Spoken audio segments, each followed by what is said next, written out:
네, 감사합니다. 손바닥에 새긴 사랑, 손바닥에 새긴 사랑이라는 제목으로 하나님 말씀 나누도록 하겠습니다. 여러분, 지혜는 어떻게 형성되는 것일까요? 지혜. 사람들은 실패를 줄이기 위해서 지혜가 필요하다고 말합니다. 그런데 사실 지혜는 실패에 대한 경험이 축적되어져서 만들어집니다. 뇌과학자인 장동선 박사님, 그 장동선 박사는 뇌가 있는 생물과 없는 생물은 위기의 상황에서 그 차이가 뚜렷해진다고 말해요. 뇌가 있는 생물은 환경의 변화가 닥치면 과거에 동일한 경험이 있었는지 빠르게 데이터를 찾고 그리고 그에 맞게 대응하는 반면에 이 단세포 생물 같은 뇌가 없는 생물들은 100번이고 1000번이고 똑같은 결과를 초래하더라 하는 것입니다. 그래서 그는 우리의 인생을 이렇게 역설하더라고요. 인생이 꼬였다고 낙심하지 말라는 겁니다. 인생이 꼬이면 꼬일수록 문제를 풀어내는 힘 또한 강해지더라 하는 것이죠.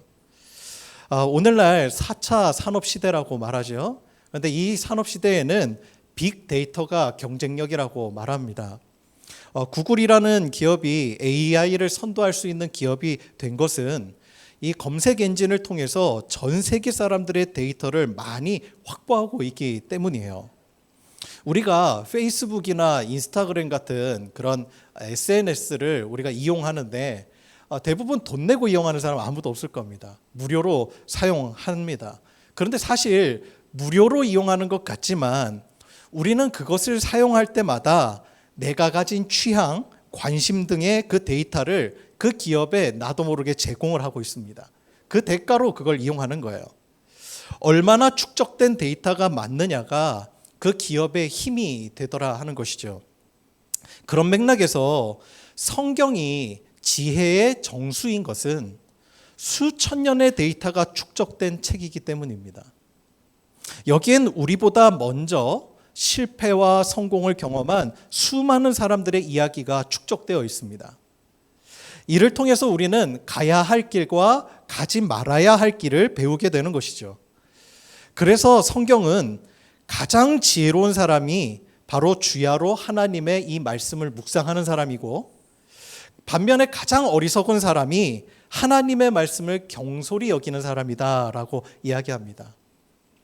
그러나 우리가 한 가지 주의해야 될 것은 그저 실패를 많이 했다고 해서 지혜를 얻는 것만은 아니라는 것입니다. 실패가 지혜로 이어지기 위해선 반드시 필요한 한 가지 요소가 있습니다. 이스라엘의 역사를 보면 안타깝게도 같은 실수를 반복하는 모습을 보이게 될 때가 있습니다. 실패를 통해서 지혜를 얻어야 하는데 그렇지 못한 때가 있더라는 것이죠.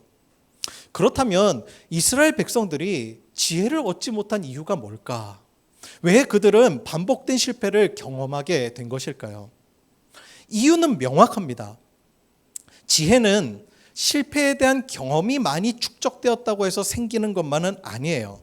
실패에 대한 경험이 지혜가 되려면 반드시 한 가지가 있어야 되는데 그것이 바로 반성입니다. 실패를 통한 반성이에요. 반성이 없으면 인간은 문외한 생물과 다를 바가 없습니다. 오늘 본문의 배경이 바로 그러한 배경이에요. 성경에서 가장 대표적인 대선지자를 한번 꼽으라고 한다면 아마 누구나 이사야를 꼽을 것입니다. 그럴 만도 한 것이 이사야가요, 남유다의 10번째 왕 우시야 왕 때 그때부터 14대 왕인 므낫세에 이르기까지 무려 60년 동안 활동한 사람이에요. 역대로 보면요, 연대기로 이렇게 보면 BC 740년부터 680년까지 활동했던 사람이라는 거예요. 이사야가 그러면 왜 그토록 중요한가? 우리가 연대를 가만히 살펴보면요, 이사야가 활동했던 시기에 엄청나게 큰 사건 하나가 벌어져요. 자, 700년대 BC 700년대에 일어났던 가장 큰 역사하면 여러분 뭘 떠오르십니까? 북이스라엘의 멸망이 있습니다. 우리가 722년, 그죠?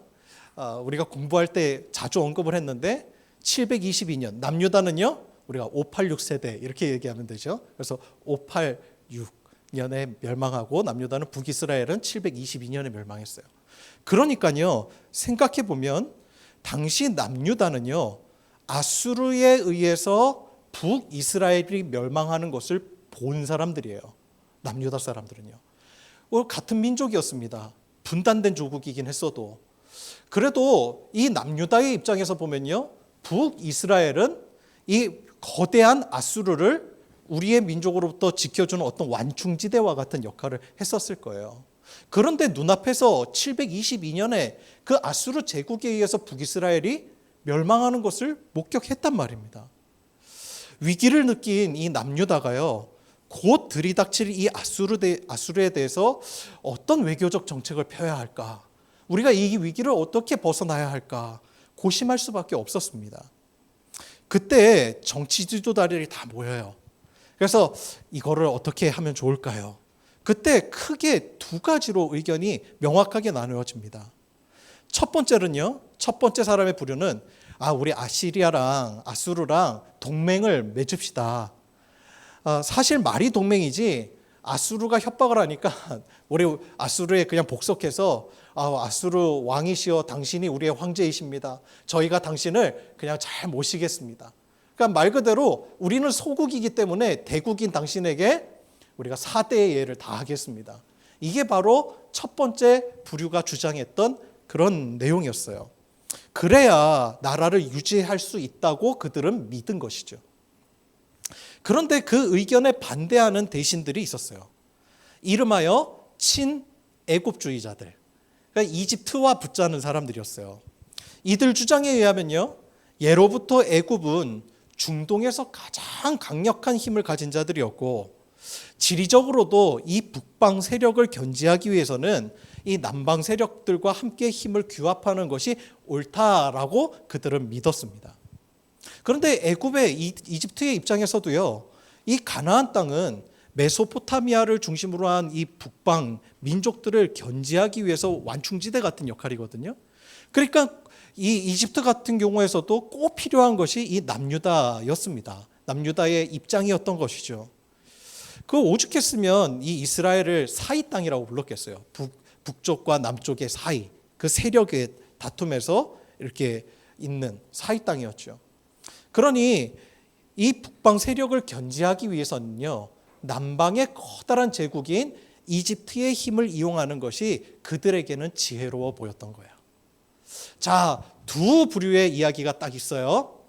지금 강력하게 떠오르는 저 아수르, 저 나라에 우리가 굴복합시다.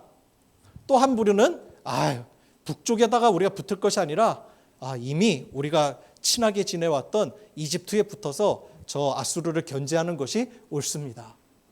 자, 여러분 같으면 어떤 선택하시겠어요? 여러분 같으면 아수르와 동맹하는 것이 더 지혜로워 보이세요? 아니면 이집트와 화친하는 것이 더 지혜로워 보이십니까? 어떤 게 이 남유다가 선택해야 될 가장 지혜로운 선택이었을까요?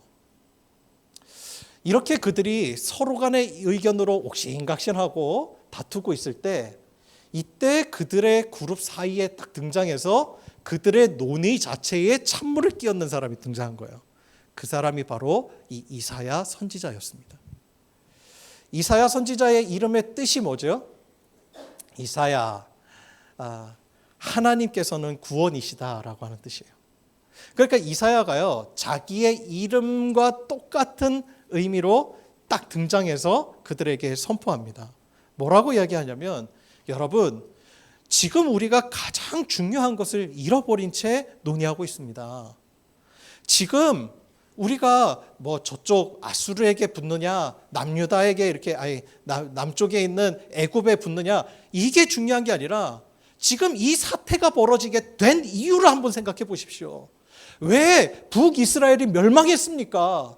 저들이 멸망한 것은 그들의 힘이 약해서도 아니고 저 아수르가 워낙 거대해서도 아니라 그들이 멸망한 것은 그들의 죄 때문이고 그들을 하나님께서 넘겨주신 것 아닙니까? 지금 우리가 진짜 붙들어야 될 것은 하나님이십니다. 구원자이신 하나님을 붙들 때 우리는 진정 살 수가 있습니다. 그러니 이제 외교적인 그 노력에 앞서서 우리 무너진 신앙 다시 한번 바로잡고 하나님께 돌아가야 할 것입니다. 그것을 지금 이사야가 외친 거예요. 남유다의 문제는 사실 북방 세력이 아니었어요. 지혜가 없는 것이 문제였어요. 힘없는 것이 아니고요. 지혜가 없었던 거예요. 지혜가. 바른 것이 지금 문제가 무엇인지를 분별해내는 지혜가 없었다는 거예요. 남유다는 북이스라엘이 어떻게 무너졌는지 그들이 몰랐던 게 아닙니다. 알았어요. 아수르가 강력해서가 아니라 그들의 스스로의 죄 때문에 무너졌어요. 수많은 선지자들이 죄에서 돌이키라고 그렇게 선포했지만 아합과 같은 왕은 그런 참 선지자들을 잡아다가 옥에 가두고 죽이기까지 했었습니다. 그뿐입니까? 이스라엘 민족에게는요, 과거 왕정시대 이전에 340년 동안 사사시대를 거쳤어요. 그런데 우리가 사사시대를 봐서 알겠지만 그들은 계속해서 반복된 죄와 실패와 또 회복을 경험했었습니다. 그때 하나님 앞에 그들이 범죄하면 하나님이 그들을 징계하세요. 그리고 그들이 못 살겠다, 하나님 우리를 구원해 주세요 하면 하나님이 또 회개하면 또 구원시켜 주셨습니다. 회복시켜 주셨습니다. 그럼에도 불구하고 지금의 자신 앞에 닥친 그 위기 앞에서 구원의 하나님은 하나도 생각조차 안 하고 있는 거예요. 이것이 그들의 무지와 어리석음이더라는 것입니다. 수많은 세월과 역사 속에서 도대체 그들은 배운 것이 무엇이겠습니까? 도대체 무엇을 배운 거죠? 반성이 없으니 지혜가 없는 것입니다. 여러분, 우리의 삶에도 실패가 많이 있을 수 있습니다. 그런데 그 실패를 딛고 승리하는 사람과 그렇지 못한 사람이 있어요. 반복해서 실패를 경험함에도 성장하지 못하는 사람들이 있습니다. 왜 그렇습니까? 과거를 통해서 반성이 없기 때문이에요. 반성. 왜 무너졌었는지, 왜 실패했었는지. 똑같은 문제에 지혜가 없으니, 반성이 없으니 지혜가 없고, 지혜가 없으니 똑같은 문제에 계속 넘어지는 것입니다. 남유다는 지난 세월 동안 아무런 성장이 없었어요. 하나님 외에 다른 대안을 찾느라 고심하고만 있었던 것입니다. 여러분, 우리는 어떻습니까? 왜 믿음의 진보가 없는 것 같습니까? 왜 성장을 멈추고 현실에 머물러 있습니까? 한 가지라는 거예요. 이유를 한 가지 찾으라면 하나님이 나를 사랑하시지 않아서도 아니고요. 그런 나에게 가진 지금 힘이 모자라서도 아니고 내가 무언가 이렇게 나를 받침해 줄 뒷배경이 없어서도 아니에요. 나에게 애굽과 같은 관계가 없어서도 아닙니다. 딱 하나예요. 실패를 통해서 반성이 없었던 거예요. 지혜가 없는 겁니다. 하나님을 찾아야 하는데 하나님을 찾을 생각조차 안 하는 태도 때문이에요. 여러분, 앞서 이사야는 무려 60년 동안 예언 활동을 해왔다고 말씀드렸잖아요. 사실 역사적으로 보면요, 이 이사야의 역할이 남유다의 역사에서 너무나 중요한 위치에 있었어요. 이사야가 처음 활동했을 때, 시작했을 그 당시에 왕이 10번째 왕 우시야 시대였습니다. 그런데 배경적으로 보면요, 우시야 시대는 솔로몬 이후에 가장 강력한 왕국을 이루었다고 해도 과언이 아니었어요. 풍요로운 시대였습니다. 부흥했던 시대였어요. 공교롭게도 그 당시에요, 그들이 그렇게 세력을 과시할 수 있었던 이유는 하나예요. 북방 세력이었던 아람, 아시리아, 그 다음에 남쪽이었던 애굽이요, 그 당시에 자기네들 내분의 어떤 갈등으로 인해서요, 힘이 약화가 되어 있었습니다. 그러니까 풍선 효과라고 하죠. 얘네들이 이제 내부적으로 문제가 갈등이 일어나고 힘이 약화되니까 오히려 가운데에서 끼어 있던 이 이스라엘 백성들이 힘이 강력해졌던 거예요. 그때 부흥을 한 겁니다. 당시에 남유다뿐만 아니라요, 북이스라엘도 여로보암 2세가 다스릴 그 시대거든요. 그런데 이 여로보암 2세가요, 참 머리가 좀 비상했었던 것 같아요. 유럽하고 이 남쪽 애굽을 잇는 중개 무역을 하면 좀 돈을 많이 벌 수 있겠다 생각을 했었어요. 그래서 실제로 중개 무역을 통해 엄청난 부를 쌓은 시대이기도 합니다. 이스라엘의 남쪽, 북쪽 모두 다 평안하고 부유했던 시절을 보내고 있었지요. 그런데 항상 잘 나갈 때 조심해야 한다고 우시야 왕이 하나님의 성전에 들어가서 향단에 분향하려다가 하나님의 징벌로 나병에 걸리고 맙니다. 자, 그러면 우시야가 왜 갑자기 향단에 들어가서 분향하려고 했을까요? 이유는 명확하죠. 자기가 제사장도 아니면서 제사장 역할까지 하겠다는 거예요. 이 시기는요, 정치적으로나 경제적으로나 매우 풍요로웠지만 실제적으로는, 영적으로는 하나님을 멀리 떠나 있었어요. 무지했던 겁니다. 그로부터 나라가 급격하게 기울기 시작해요. 그로부터 요담, 아하스, 히스기야, 므낫세에 이르러 하나님의 심판이 확정되기에 이릅니다. 무려 왕이 5번이나 바뀌어가는 그 과정 속에서도 그들은 돌이키지 않았다는 거예요. 잘못이 무엇인지를 깨닫지 못했다는 거예요. 바로 이러한 어두운 시기에 이사야가 있었으니 그야말로 이사야는요, 이스라엘의 흥망성쇠를 다 직접 목격한 그런 영적 지도자였습니다. 여러분, 우리가 착각하지 말아야 할 것은 풍요로움이 내 믿음의 상태인 것만 아니라는 사실입니다. 풍요로울 때 하나님 떠난 사람 많아요.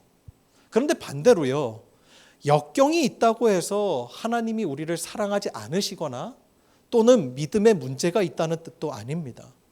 우리의 신앙은 환경에 달린 것이 아니라 주어진 상황을 바르게 해석하는 지혜에 달린 거예요. 그런데 이 이사야의 말년이었죠. 당시 왕이 14대 왕이었던 므낫세 왕이었거든요.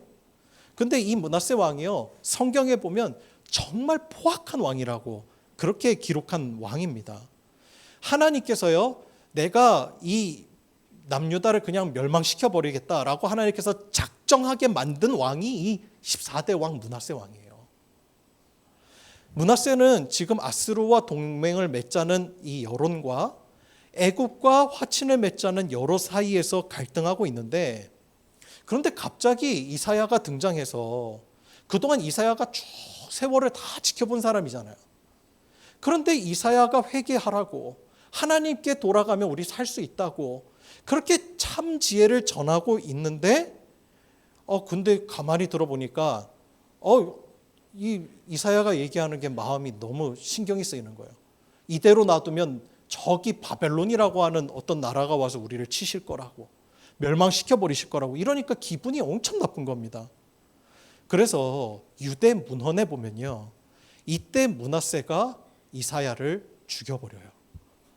유일하게 자신에게 옳은 말을 해주었던 그 이사야, 수많은 세월 속에서 모든 역사를 직접 목도했던 그 이사야, 참 지혜를 전해준 그 이사야 선지자를 죽이는데요, 그것도 문헌에 따르면 얼마나 잔인하게 죽이는지 톱으로 썰어서 죽입니다, 사람을. 결국 이 이사야의 말대로 남유다는 바벨론에 의해서 멸망당하고 말죠. 이 므낫세의 어리석음은 이스라엘의 흥망성쇠를 모두 목도한 역사의 산 증인을 죽였다는 것입니다. 정말 들어야 할 사람의 말을 듣지 않은 것이죠. 여러분, 우리가 오늘 붙들어야 할 첫 번째 교훈이 바로 이것인 것입니다. 지혜의 말씀을 우리의 삶의 표대로 삼는 것이 그리스도인의 살 길이 된다는 것입니다. 우리에게도 이사야가 있습니다. 하나님께서요, 예수님께서 이 땅에 오시고 다시 승천하여 돌아가셨을 때, 그때 제자들이 다 두려워했습니다. 우리는 어떻게 살아야 합니까? 그때 예수님께서 약속하셨어요. 하나님께서 보혜사 성령님을 보내주실 것이라고. 그리고 그 성령님이 우리 안에 오셨습니다. 성령님이 실제로 우리에게 말씀하고 인도하여 주세요. 우리가 그릇 행할 때 우리 속에서 꾸짖으시는 성령님이 계십니다. 그럼에도 우리 안에 동시에 있는 것이 있어요. 우리 안에 므낫세와 같은 완악함이 또한 역사하고 있습니다. 우리는 매일 내 속의 이사야와 므낫세의 싸움을 경험하고 있는 거예요. 우리의 삶이 전쟁터입니다. 우리가 성령님의 말씀과 근심을 느끼지 못하는 것이 아니에요. 대부분 이미 알고 있어요. 그런데 고민하는 이유가 뭐죠? 하나예요. 내 마음의 욕심을 포기하지 못하는 거예요. 남유다가 이사야의 말을 듣지 않은 것은 자신들의 우상을 버리기 싫었기 때문입니다. 그거 하나예요. 그러니 하나님을 버리고 자꾸 애굽과 아수르 생각만 하고 있는 거예요. 여러분 안에 어떤 갈등이 있으십니까? 그 갈등에서 하나님을 배제한 채 애굽과 아수르 생각만 하고 있지는 않나요? 그렇다면 왜 그렇습니까? 오늘 본문의 위치는 바로 이제 심판에 관한 예언이에요. 결국 남유다는 바벨론이라고 하는 거대한 제국에게 멸망당하게 될 겁니다.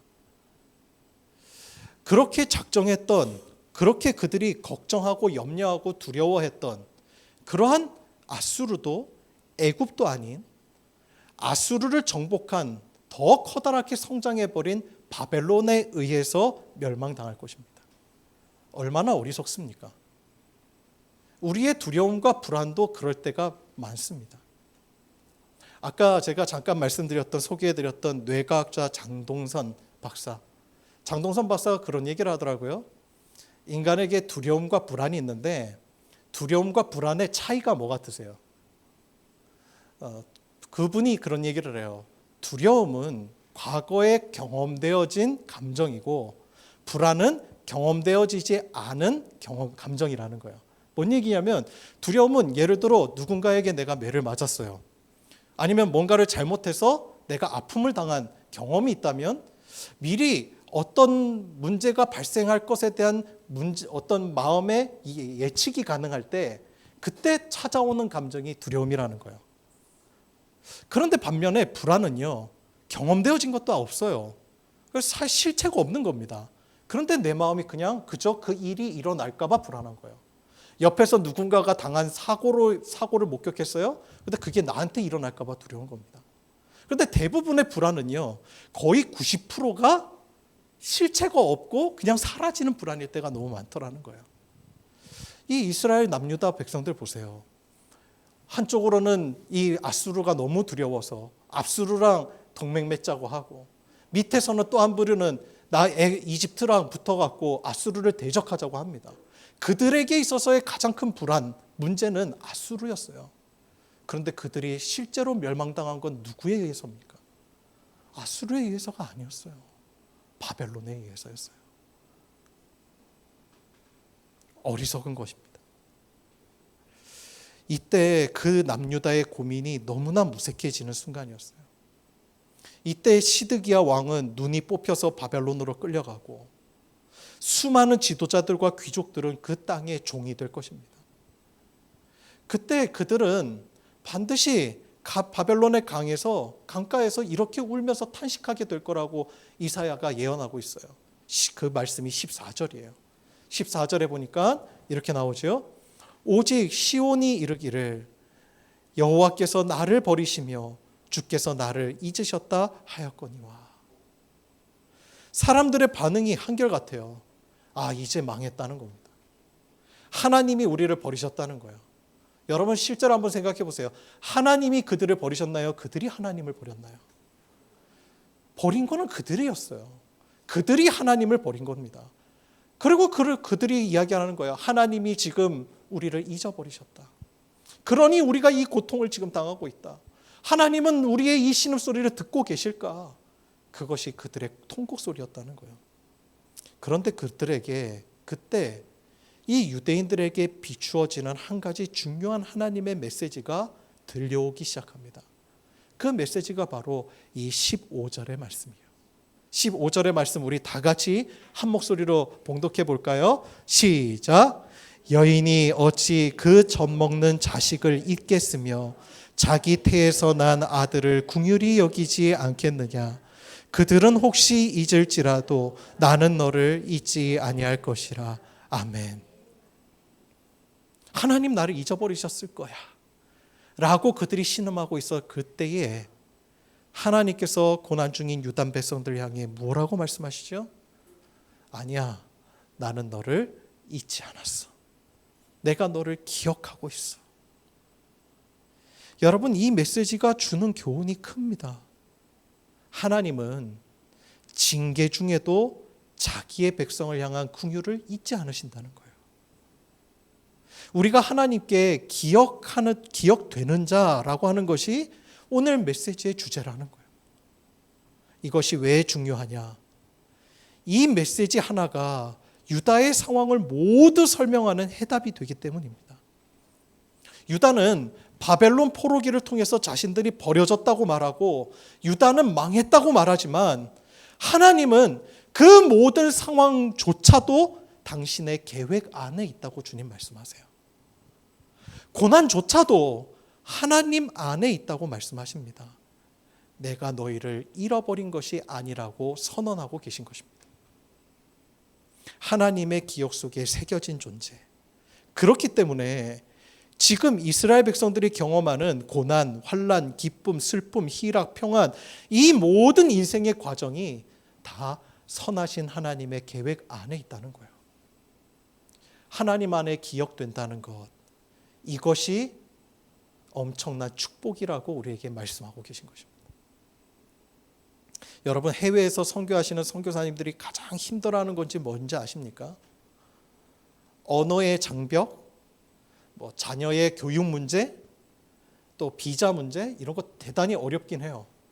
비자 한번 받으려고 계속 연장할 때마다 막 피가 마른다고 하시더라고요.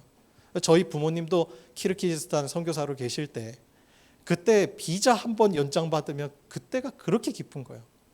근데 그 비자 받으려고요, 주변 나라까지 이제 건너갔다 들어옵니다. 그런데도 받을 수 있으면 그게 그 기쁨인 거예요. 그런데 그거보다 훨씬 더 선교사님들을 어렵게 만드는 문제가 있어요. 그것은 바로 잊혀지는 거라고 그러더라고요. 그래서 선교사님들이 끊임없이 이 기도 편지를 보내는 이유가 있어요. 그런데 기도 편지를 받는 사람들은요, 이게 이상하게 부담을 많이 느끼죠. 그래서 선교사님들도 마음에 부담이 있어요. 왜? 선교 편지 보내면 마치 사람들은 이것도 후원금 보내달라는 건가? 사람들이 그렇게 느낀다는 거예요. 선교사님들의 입장에서는 후원금 필요한 게 아니에요. 후원금보다 더 중요한 것이 기도에 자신들을 기억해주고 기도해주는 그것이 그렇게 힘이 된다는 거예요. 실제로 선교사님들이 선교할 때 풀리지 않던 문제가 풀려지고, 그리고 어려웠던 문제들이 해결될 때가 언제냐 봤더니 그 시간 그 기도 제목을 함께 나누었던 기도 공동체들이 함께 기도해 줄 때 하나님의 역사가 일어나는 것을 그렇게 많이 경험하더라는 거예요.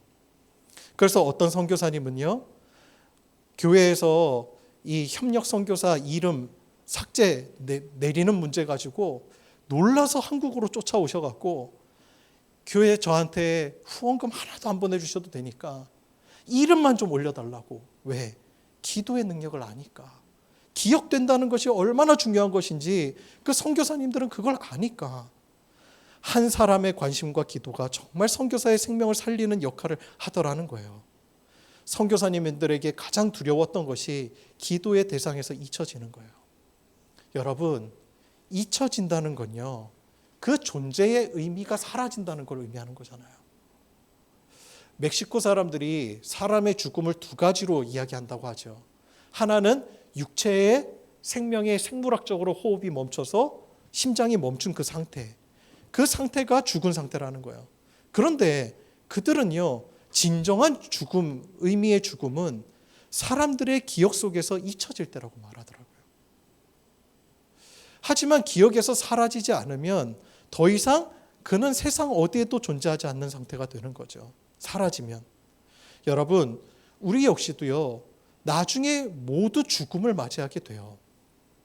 여러분, 우리가 죽고 나면요, 우리의 자녀들, 또 우리가 잠시라도 정을 나누었던 손자, 손녀들까지요, 그들까지만 아마 우리를 기억해 줄지는 몰라요. 그런데 우리가 세상을 떠난 뒤에 50년, 100년이 지나고 나면 여러분, 나를 기억해 줄 사람이 누가 있겠어요? 아무도 없을 겁니다. 족보의 이름은 남겠지만 우리가 살아오면서 고민했던 인생의 문제, 나 혼자 흘렸던 눈물, 치열했던 삶 누가 기억해 주겠어요? 여러분, 잊혀진다는 것은 내가 살아왔던 역사도 함께 다 사라진다는 걸 의미해요. 그런데 우리를 영원까지 기억하시고 내가 너를 영원히 결코 잊지 않겠다고 선언하신 분이 계시다는 거예요. 그것이 바로 오늘 말씀의 우리 주 하나님이시라. 내가 살면서 치열하게 고민했던 삶의 흔적, 믿음을 지키기 위한 몸부림, 그거 주님이 다 기억하고 계시겠다는 거예요. 여러분, 우리가 믿음으로 살다 보면 낙심이 될 때가 언제죠? 내가 이렇게 산다고 해서 세상이 바뀔 것 같나? 세상은 달라지는 것 같지 않고 악은 더 번영하는 것 같고 내가 지키는 믿음의 삶이 너무나 무의미하게 느껴질 때 그때 여러분 우리가 믿음을 지키며 살아가는 것이 낙심되지 않아요? 저는 그렇더라고요. 그런데 하나님은요, 우리가 아무도 없는 골방에서 숨죽여 울며 몸부림칠 때 그때에도 우리와 함께 계신다고 말씀하세요. 그리고 그 기도를 다 기억하신다고 말씀하세요. 심지어요, 오늘 말씀 16절에 이렇게까지 말씀하시잖아요. 우리 16절의 말씀 읽어볼까요? 시작. 내가 너를 내 손바닥에 새겼고 너의 성벽이 항상 내 앞에 있나니. 아멘. 하나님이 우리를 버렸어 라고 말하는 그 유다인들을 향해 하나님이 절규의 참말로 하나님 말씀하세요. 뭐라고요? 나는 너를 잊지 않았어. 내가 너를 내 손바닥에 새겼어. 그런데 여러분 그거 아세요? 옛날 과거의 중동 지역에서요, 그들의 문화, 역사를 담은 문화책을 읽어보면요, 재미있는 흥미로운 내용이 나와요. 과거의 종들이요, 주인, 내가 주인에게 속하여져 있는 소유입니다 라는 것을 표시할 때 이스라엘 백성들은 영원히 소유되어 있다고 해서 귓볼에 이제 송곳 가지고 귓볼을 뚫기도 하고, 그리고 또 하나는 다른 문화권에서는 손바닥에 주인의 이름을 새겼다는 거예요. 문신처럼. 그래서 어딜 가나 나는 우리 주인의 소유이고, 또 누가 보더라도 그 종이 갑자기 돌연 죽게 되어도 이 사람이 누구의 소유인지가 손바닥을 보면 그의 신분을 알 수 있는 거예요. 그런데 말씀을 보세요. 손바닥에 이름을 새겨야 될, 하나님의 이름을 새겨야 될 대상이 누구예요? 유다인들이잖아요. 사실 유다가 하나님의 종 아니에요? 하나님의 자녀 아니에요? 그 유다의 손바닥에 여호와 하나님, 나는 하나님의 소유입니다를 적어야 되잖아요. 그런데 하나님이 유다의 이름을 거기다 적었다는 거예요. 하나님이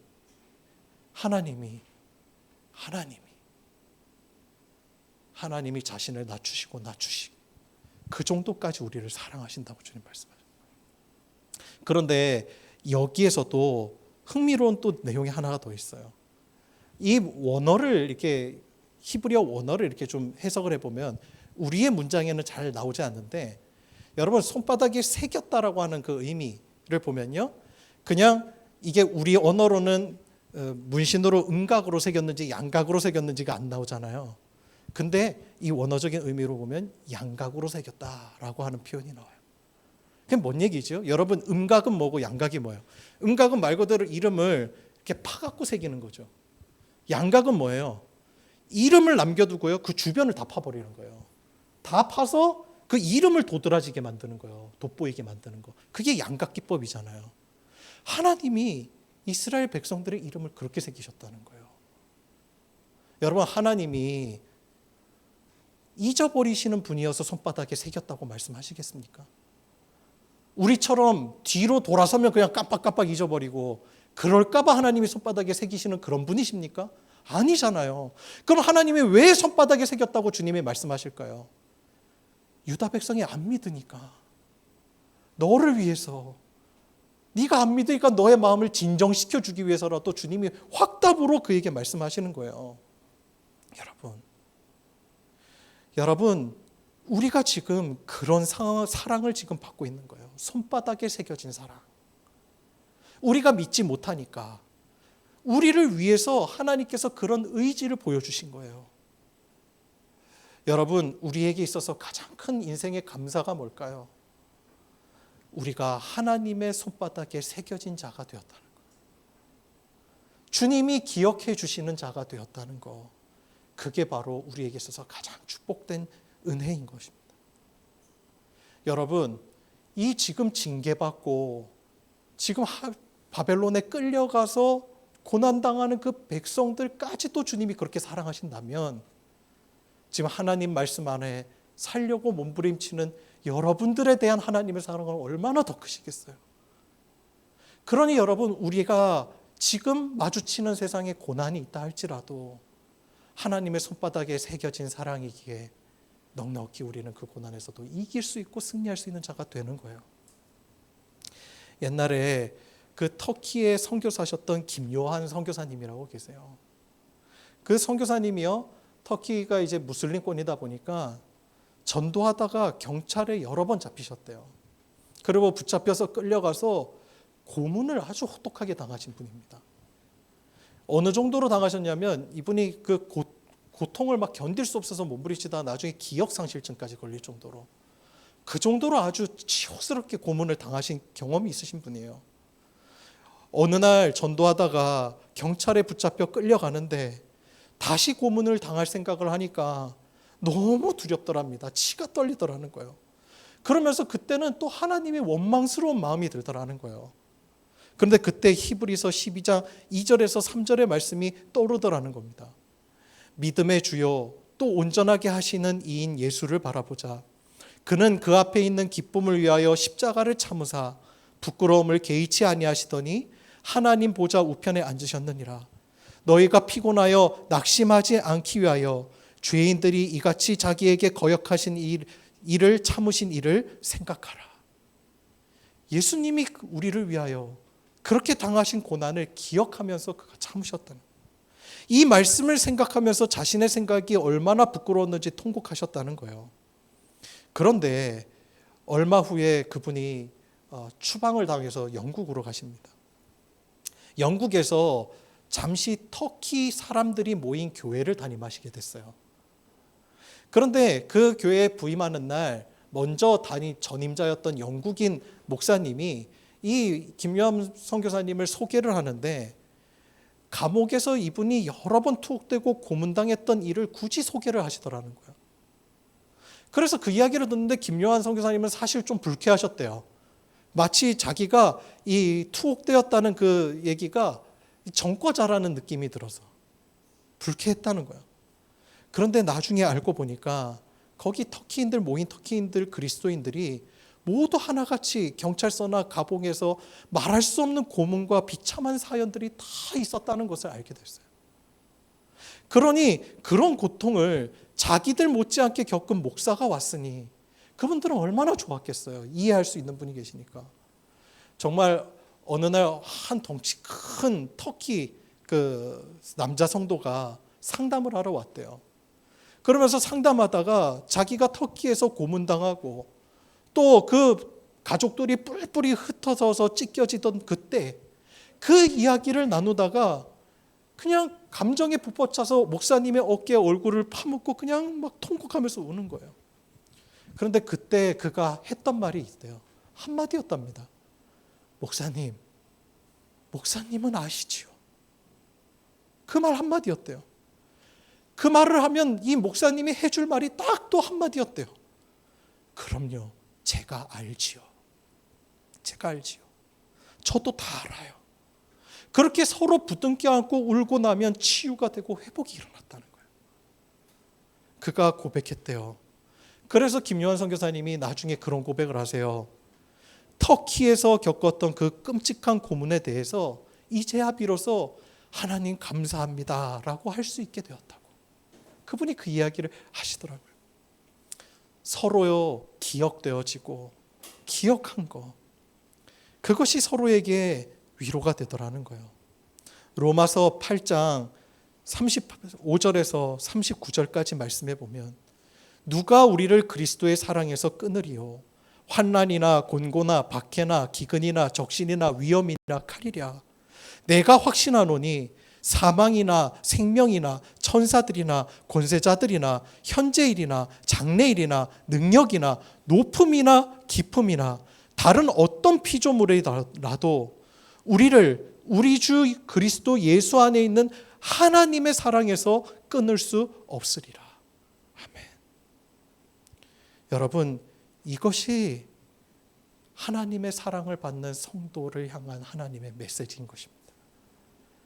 여러분, 오늘 하나님 앞에 죄악으로 인하여 징계받는 이 백성들도 하나님이 그토록 사랑하신다면, 여러분 고난 중에 있으세요? 아픔 중에 있으세요? 아니면 주님의 의의 길을 걸어가다가 오늘도 믿음으로 몸부림치는 그런 성도들의 삶을 하나님이 기억하지 아니하실 수가 없으리라 저는 믿습니다. 여러분, 오늘 우리가 새겨야 될 메시지는 이거 하나예요. 우리가 붙잡아야 될 지혜는 단 하나, 이것입니다. 그 어떤 것도 하나님의 사랑에서 끊을 수 없다. 나는 하나님의 손바닥에 새겨진 사랑의 존재다. 이것이 오늘 주님이 저와 여러분에게 주시는 가장 귀한 교훈과 메시지이라 싶습니다. 오늘 이 말씀 붙잡고 또 한 주 동안 승리하며 나아가시는 우리 모든 더불어 기쁜 교회 성도님들 되시기를 주님의 이름으로 축원합니다. 기도하겠습니다.